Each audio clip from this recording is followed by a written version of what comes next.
ठाकुर जी यशोदा मैया की गोदी में बैठे हैं और सबरी गोपियां चारों ओर बैठी हैं और ठाकुर जी बैठे बैठे उदास बैठे हैं, रूठे बैठे हैं। यशोदा मैया बोली, लाला तू काय को रूठ गयो है? बोले, मैया मैंने जो रात को तोते कही कई बार काम को करवा दे। सब गोपी बोली, मैया कहा कही लाला ने रात को? यशोदा मैया इसकी बोली, अरे कहा बताऊं, रात में मुझे यूं करो मेरो ब्याह कराए दो। मैया अब मैं बूढ़ा है तो जा रहा हूं, मेरो ब्याह करा दो। 3.5 बरस को भयो अभी और यूं करो मैया अब का मेरो ब्याह तू बुढ़ापे में करावेगी, अब तो मेरो उम्र हैगी, मेरो ब्याह करा दे। ऐसी ऐसी बात तन्ने बनावे। सो एक गोपी बोली, अच्छा लाला ब्याह करेगो? बोले हाँ करूंगो। कैसी छोरी ते करेगो? बोली मैं ढूंढ के अपने आप करूंगो, जैसी मुंह को भावेगी बात करूंगो। तो सब गोपियों ने विनोद में कही, लाला इतनी सारी गोपी बैठी हैं यहाँ पे, तू अपने आप एक काम के ढूंढ के जो तो को बढ़िया लगे, बाकी गोद में जाके बैठ जाओ, जाके गोद में तू बैठ जाएगो भाई तो तेरो ब्याह करा देंगे। लाला बोलो सांची? बोला हाँ सांची। सोई ठाकुर जी यशोदा मैया की गोद ते उठ गए, गोपीन के घूंघट उठा में, मैया जे तो बूढ़ी है गई जाते ना कर रो। दूसरी गोपी के पास गई, मैया जे तो कानी है या कि तो आंख ही ना है। अच्छा है नहीं, जबरदस्ती ठाकुर जी बोल रहे हैं। तीसरी गोपी को मुंह उठा के, मैया जे तो तेज लगे मुंह को तो घर से निकाल देगी या तो ब्याह ना कर रहा मैं। ऐसी सब गोपीन के आगे घूम रहे। वहीं दूर एक बिना दांत वाली गोपी बैठी, बूढ़ी बिल्कुल 120 वर्ष की। वो मंद मंद मुस्कुरा रही और मन में सोच रही, बोले लाला तो सबरी युवा युवा गोपीन के पास जाएगो, अब मैं कहा करूं, मैं तो इतनी वृद्ध है गई, मैं तो उबा पंक्ति में ना बैठ सकूं जहां लाला घूंघट उठा रहा है। लेकिन मनी मन खुश है रही है लाला की लीला देख करके, नेत्रन से आंसू निकल रहे हैं और बीच बीच में अपने आंसू पहुंच रही है, एक भी दांत नहीं है वाक्य। लाला सब गोपीन के घूंघट उठा उठा के देख रहा और सोई ठाकुर जी की दृष्टि पड़ी, वो बूढ़ी बिना दांत वाली गोपी बैठी का है। ठाकुर जी बोले, मैया तेरी बहू मिल गई, और दौड़ के गए और बिना दांत वाली वह गोपी की गोद में बैठ गए। मैया मैं तो यही तो ब्याह करूंगा। मैया बोली, लाला जाके तो एक दांत ना है, जाते काय ब्याह करेगो? बोले मैया बढ़िया है ना, माखन खावे में दांत ना चाहिए हो गए, मैं माखन खाऊंगा जो चप चप खायो करेगी। और वह गोपी से ऐसे अंक भर गए, गोपी वह वृद्धा गोपी को इतना सुख प्रदान कियो, सब युवा गोपी देखती रह गई और ठाकुर जी वह को सुख दे रहे। अब ये लीला सुनकर के आपके चित्त में ठाकुर जी के प्रति श्रद्धा उमड़ी, भक्ति उमड़ी, विश्वास उमड़ा कि प्रेम उमड़ा? प्रेम उमड़ा ना। वेद व्यास जी से कहा गया, ऐसे ग्रंथ का निर्माण करो जिसको सुनने के बाद श्रोता के चित्त में प्रेम प्रकट हो।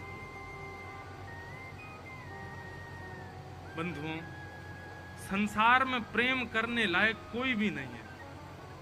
इस संसार के जितने मानव है ना, ये सब धोखेबाज हैं, कोई प्रेम नहीं करेगा आपसे। स्वार्थ लाग करहि सब प्रीति, सब आपके साथ केवल स्वार्थ से जुड़े हुए हैं। प्रेम के अधिकारी केवल श्याम सुंदर है। आप आज करोड़पति हो जाओ तो जो आदमी आपसे कभी मिलता नहीं था उसका भी फोन आ जाएगा आपके पास। और आज आप भगवान ना करे किसी कारण से आपका घर बार सब छूट जाए, किराए के मकान में चले जाओ, रोज फोन करने वाला भी आपको ब्लॉक लिस्ट में डाल देगा। क्यों? अब इससे हमारा कोई संबंध नहीं। लेकिन आप करोड़पति बन जाओ, चाहे आप किराए के मकान में चले जाओ, आपके गोपाल जी आपको छोड़ के कहीं नहीं जाएंगे। आप जहां जाओगे संग जाएंगे। आप 56 भोग पाते थे तो भी गोपाल जी आपके पास रहेंगे, और आपके यहाँ एक समय की रोटी बनती है तो भी गोपाल जी आपको नहीं छोड़ेंगे। ठाकुर जी कभी त्याग नहीं। तो असली प्रेमी कौन? जो हर स्थिति में हमारे संग रहे। ऐसे तो केवल गोपाल जी। श्री कुम्मन दास जी के चरित्र में आता है कि कुम्मन दास जी के यहां पर बिछाने के लिए आसन भी नहीं था घर में। इतनी दीन स्थिति थी कुम्मन दास जी की, पर गोपाल जी उनकी गोद में आकर के खेलते थे। कुम्मन दास जी तिलक पता कैसे लगाते थे? 2 क्रिया थी। एक, यहां भैया कुछ जाके बोले आओ, यहां बाहर हल्ला नहीं करें, बस सब लोग इधर देखो। कुम्मन दास जी दो तरीका से तिलक लगाते थे, बहुत ध्यान से सुनना। एक तो उनके पास में मट्टी की एक हौद जैसी थी छोटी, वहां में जल भर लेते और जल भर के वही में अपने प्रतिबिंब को देख करके तिलक लगाते। और कई बार तिलक पतो कैसे लगाते, ठाकुर जी उनकी गोद में बैठ जाते और ठाकुर जी कहते, हाँ कुंभना यहीं धल ले श्री को, और यहीं तो खींच खींच खींच ऊपर, अरे देख टेढ़ो जा रहा हो, सीधो कर ले सीधो कर ले, लाला अब सीधो ना मैं ठीक करूं। सो ठाकुर जी अपनी जिह्वा से अधरामृत लेके फिर उनके तिलक को सीधो करते, कुम्मन दास जी को तिलक लगाते। तू अपनो श्रृंगार करत है, ये दर्पण हाथ दिखावत है, तू है सखी बड़ भाग बड़ी, नंदलाल तेरे घर आवत है, तू है सखी बड़ भाग बड़ी, गोपाल तेरे घर आवत है।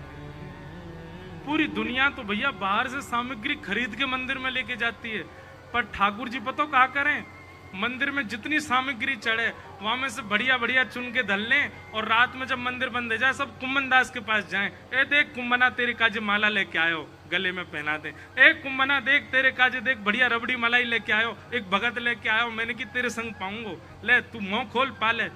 ऐसा प्रेम कुम्मन दास जी से करते ठाकुर जी।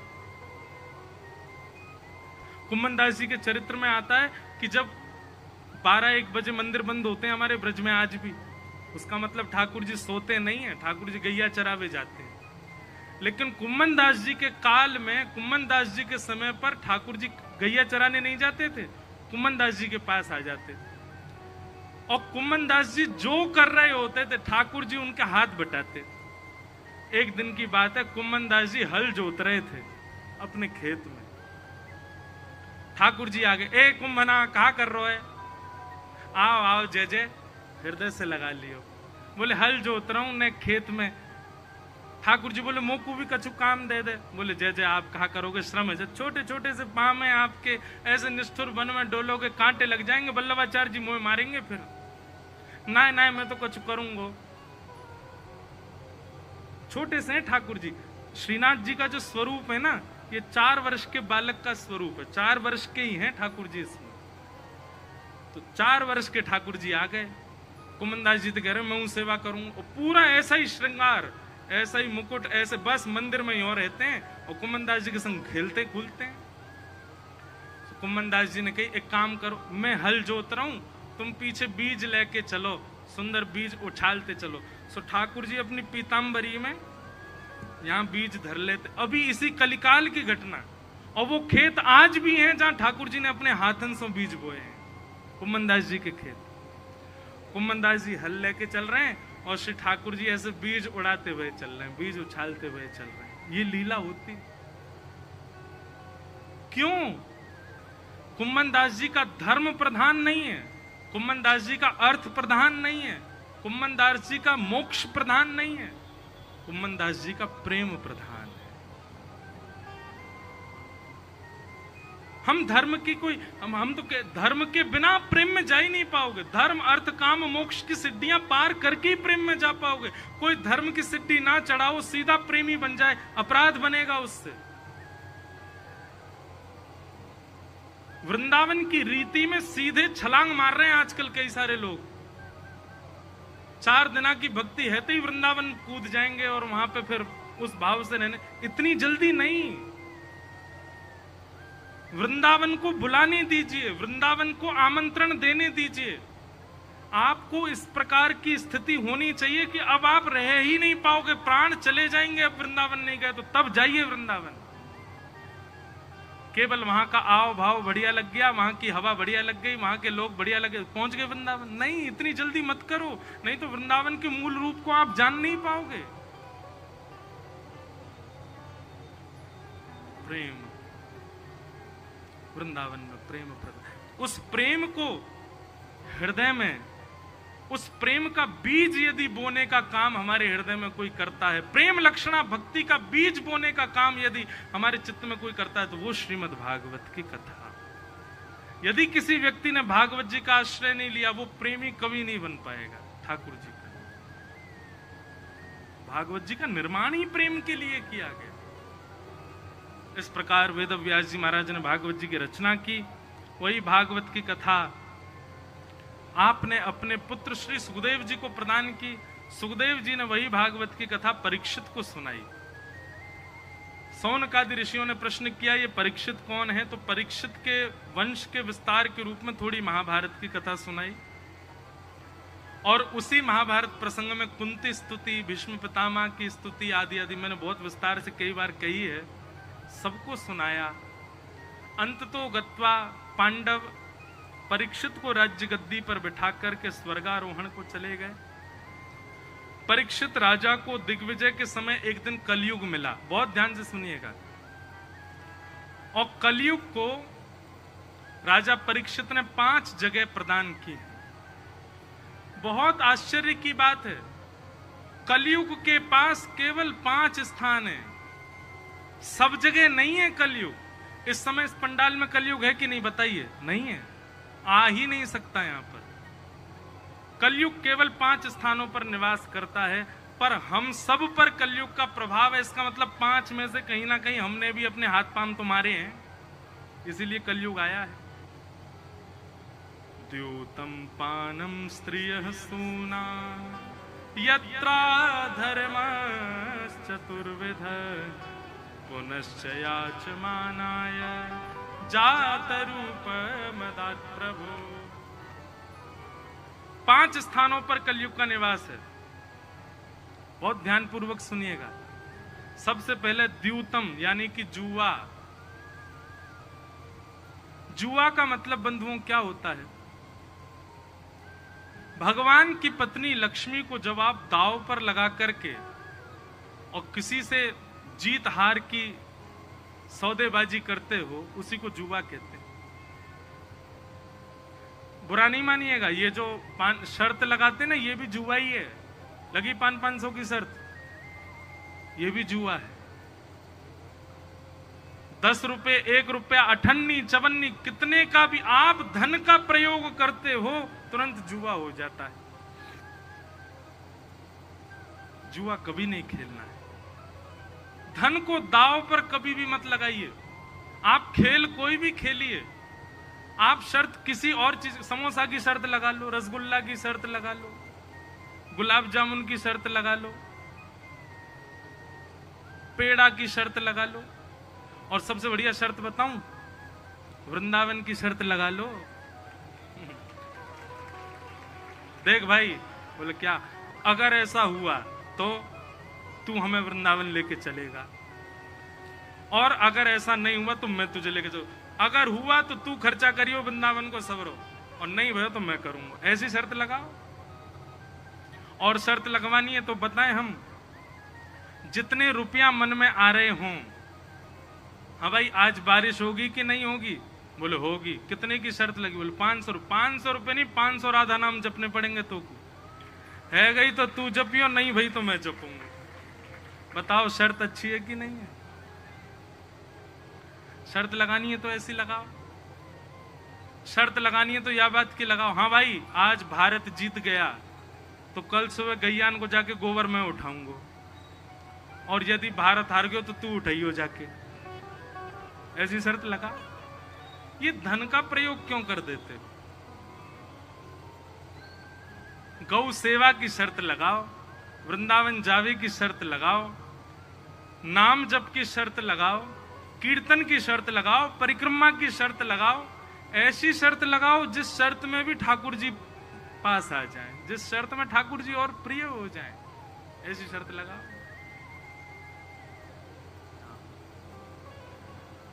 तो जुआ सबसे पहला स्थान कलयुग का, द्यूतम। जुआ बदलिए, खेल कोई भी खेलो, क्रिकेट खेलो, 2 टीम बना लो, दोनों टीमों में यही रख लो।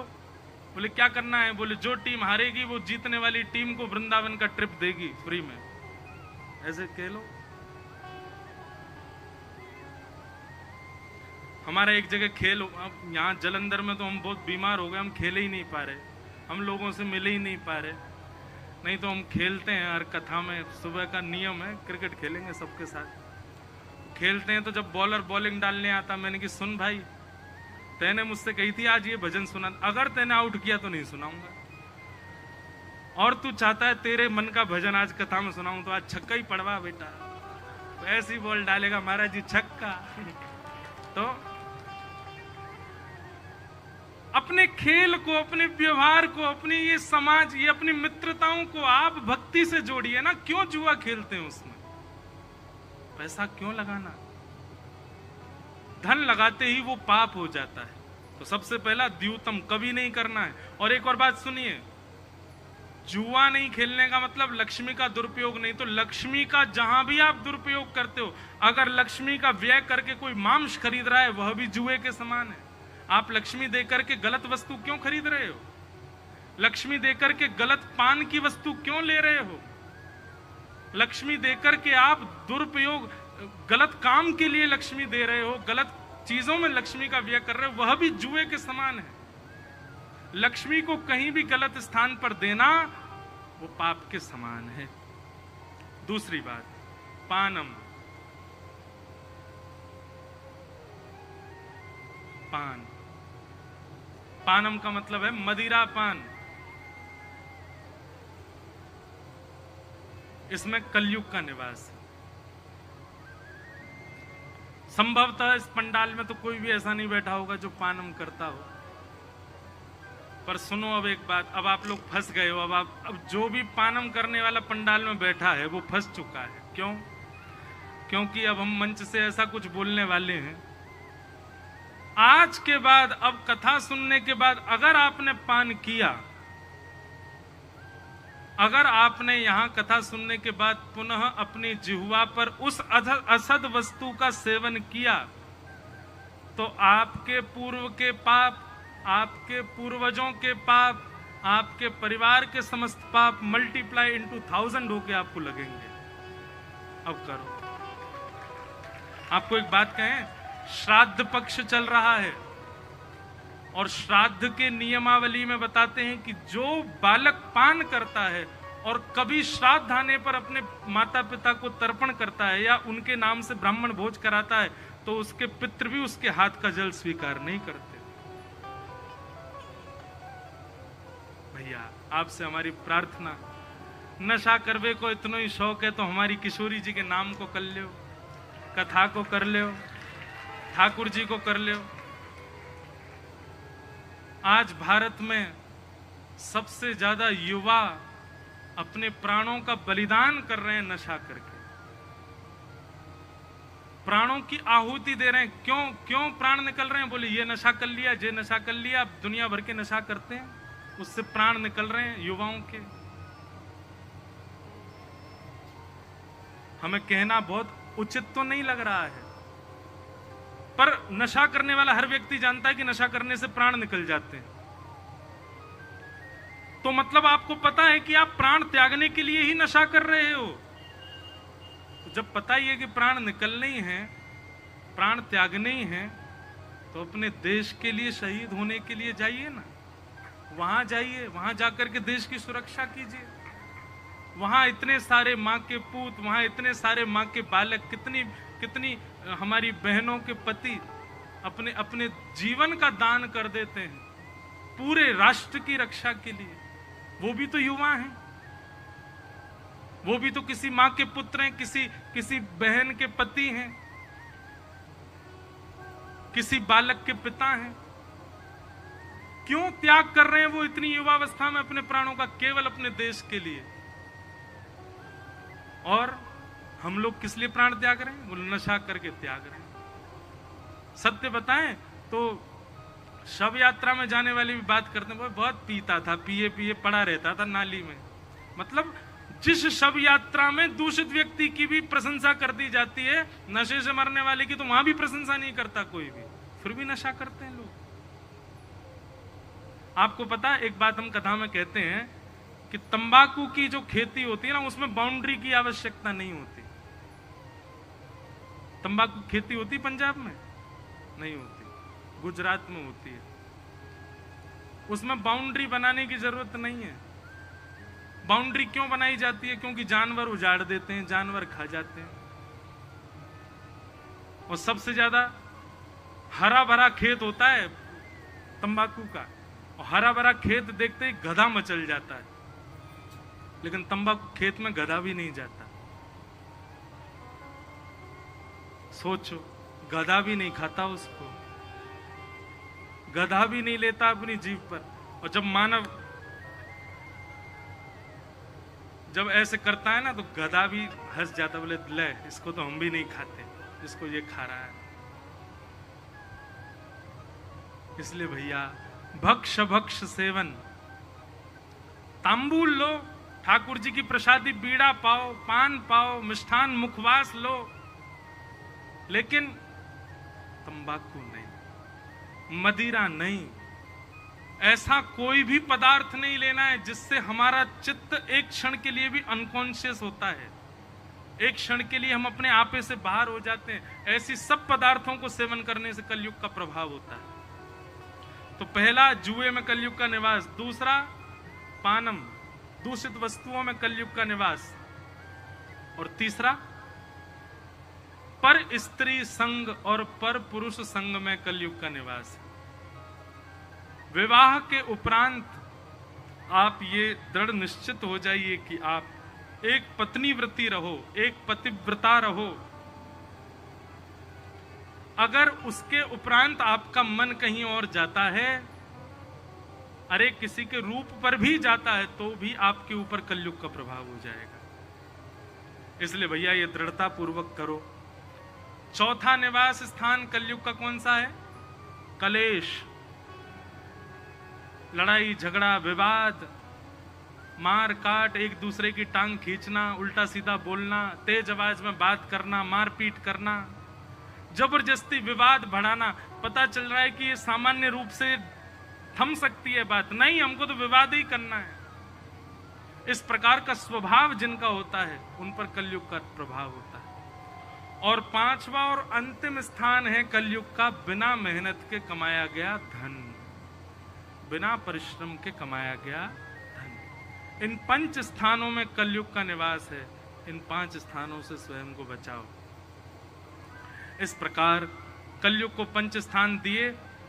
परीक्षित जी महाराज स्वयं भटक गए, सिर पर मुकुट पहन लिया जरासंध का। अनीति का धन आते ही उनके मस्तिष्क में भी कलयुग के जीवाणु प्रकट हो गए।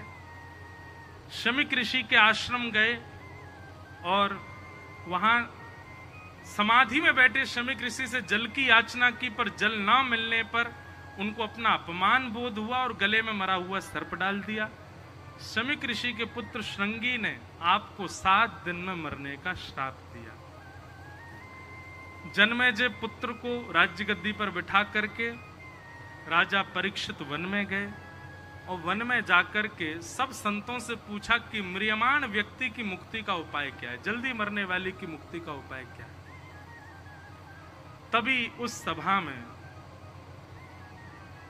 सभा में श्री सुखदेव जी महाराज का आगमन हुआ और सुखदेव जी के आते ही आपने उनके चरणों में प्रणाम करते हुए कहा, भगवान मेरे जीवन के केवल 7 दिन बचे हैं, मुझे मुक्ति का उपाय बताइए।